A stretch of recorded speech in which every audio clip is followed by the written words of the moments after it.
All right, we are going, can I get your guys' attention? We're going to start the Congressional hearing on trade policy. So I am going to take a back seat. These guys are in charge, so if anybody's out of order, they have the power to get respect and maintain order here. So, yeah, I'm going to turn the time over to them. So. Option 1? Yeah, can we get option 1 group here? No. I thought we told you guys. We had an agreement.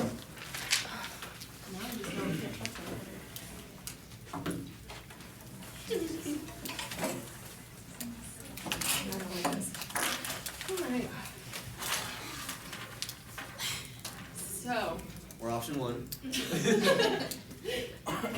So, our belief is that Option 3, sorry. okay. Rewind it and say it again. Good morning. So, our option illustrates that the United States economy should remain on top. We believe this because if the United States economy were to fall, it would put the entire world economy in disarray, fighting to claim the top spot that has now been lost. We believe this can be achieved by upholding the free trade because the U.S. economy gains a lot from free trade, and so if free trade were to be taken away, then so would the U.S. economy. We also believe with the free trade that tariffs should be lowered, endorsing more competition between foreign markets and ourselves.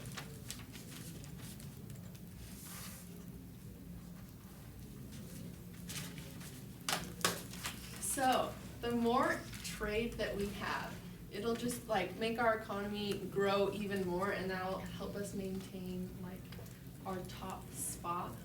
You know what I mean? And it will rise an international system.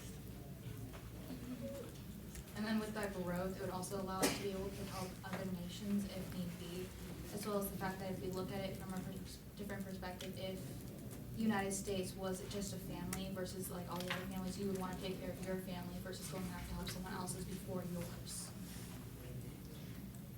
Okay, so for the first question is, with keeping free trade open, a lot of people in America are going to be losing their jobs, so how are you going to compensate for people who their companies have now moved abroad, but they aren't being offered jobs abroad?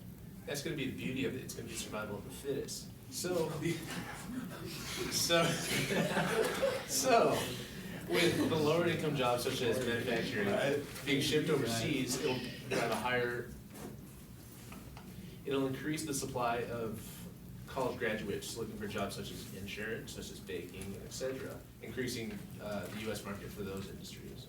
So when you move your companies abroad, are you going to be adopting the same low safety standards and wage standards and child labor laws as those countries face, or are you going to stick with American policies abroad, or are you going to adopt their policies? We're going to try to find a balance between the two. We'll try to find it, because the same standard of living doesn't transfer across the world. So, for example, in China, they're getting paid cents on the hour, but they're also living a lot better. If you actually look at the companies such as Apple that are employing the Chinese, yeah, they're not making as much as an American worker would make for a factory here, but their standard of living compared to the surrounding community is a lot higher. So then you said something about raising tariffs. So when you raise the tariffs, how are you going to keep the people in America? Because when you raise tariffs, the price that we're all paying at stores and stuff goes up for us. So it's good for the government, but not as good for the smaller people who aren't as well off. So how are you going to like compensate for that and keep the prices low if you're raising tariffs? I apologize. I meant to state lower tariffs, so that's where that came from. It is open to the floor. Anyone have any questions? Very interactive crowd. Yeah, we are. Thank you. Yes, thank you. Good job, I appreciate it. About human rights in there.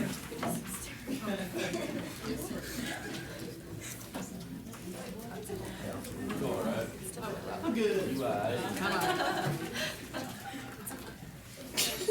Must be out of it.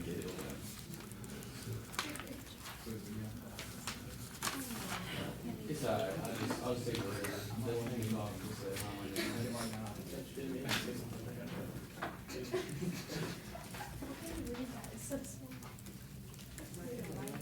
that tiring shop just to sit there like that? Does it hurt your arm? That's why I've got the book. Or does it hurt your arm? Not like this.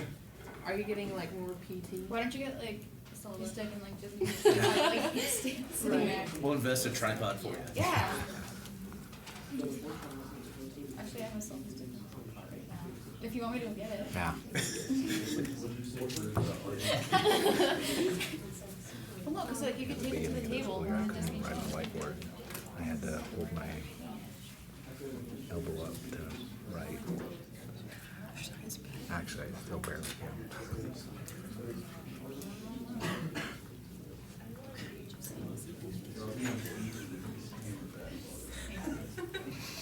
Yeah.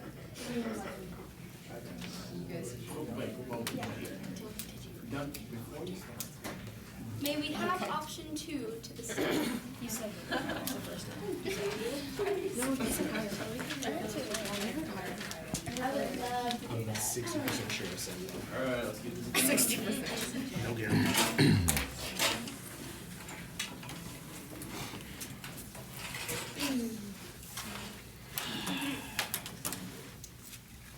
Go for it. Alright, so we are option 2, 5th period. The United States has been built on workers who have used their blood, sweat, and tears to bring home a paycheck to help their family go day by day without worrying about having to put food on the table. Free trade is destroying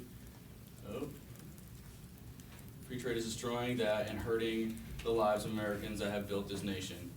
Without the small and minimum wage jobs in the economy, the U.S. would be nothing. Millionaires in the U.S. are part of the economy, but they are slim to none if they are taking jobs overseas out of this country.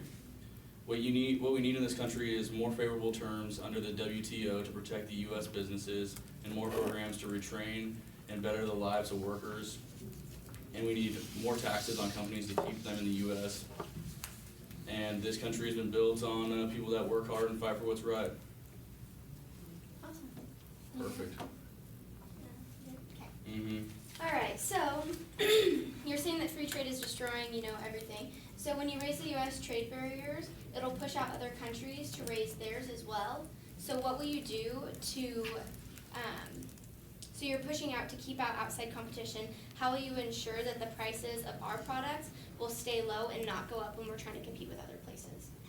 Can you repeat the question? Yes.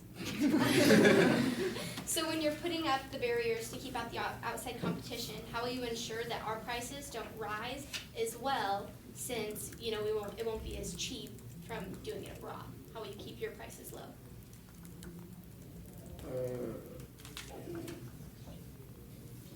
Do you want me to explain it differently, or do you? Yeah, can you explain it differently? Okay, so putting up barriers is going to not allow jobs to go overseas and abroad, and it's going to make it more expensive to produce products in the United States. How will you keep your prices low, so that way it can supply the daily demand, but also keep it at a reasonable price, so that way our economy doesn't go down because people stop buying things? If we end up rising up those barriers, it will increase the number of jobs, which will end up balancing out the economy, because it will keep the economy down because nobody's going to keep buying stuff up. But if we raise barriers, people are going to get more jobs, which is going to stick more to the U.S., which will get more jobs out. Will that keep the prices lower, though? Are Well, you prices will be raised, but there'll be more jobs and more people buying items. Okay. If you're putting up the barriers to keep jobs inside the United States, how will you maintain relationships with other countries now that you will not be importing and exporting with them? Well, countries that we work with that build our products are not countries that we buy stuff from. Not huge suppliers of stuff that we buy stuff from. Because we're not having things mass produced in Canada. And Canada is one of our biggest suppliers. So it's not hurting relations with people that are huge to our economy. Okay.